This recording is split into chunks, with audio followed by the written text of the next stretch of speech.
Қанталапай ойынның ережесі бойынша мен мына асықтарды алдарына қашып қанталапай деп айтқан кезде барлығына қаласып асықты жинаймыз.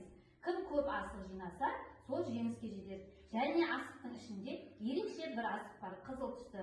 Бұл ханның асығы деп аталады. Ханның асығын алған балаға тағы бір ұпай қосып беремін. Жарай ма? Ал енді ойынды бастаймыз.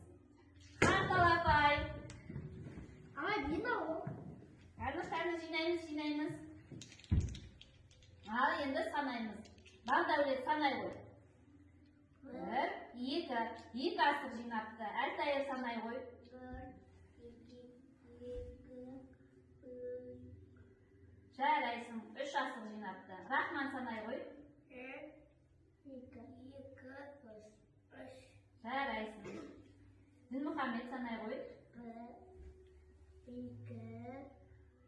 3, 4, 5, 6. Дінмұхамед қанша асық жинапты? 6 асық жинапты, я?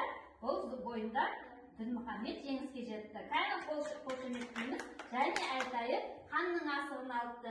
Жарайсың. Ал енді ойынды әрі қарай жалғастырамыз. Мұқият боламыз. Қанталапай. Қарны жинаймыз. Ал енді тағы санаймыз. Бақдәулет санай ғой. 1, 2, Әлтайыр санай ғой. 1, ханның асығын ғана алыпты. Рахман санай ғой. 1, 2, 3. 4. Рахман 4 асық жинап. Дінмұхамед санай ғой. 1, 2, 3, 4, 5, 6, 7. Дінмұхамед 7 асық жинапты, я?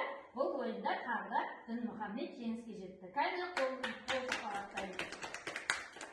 Ойынымыз аяқталды.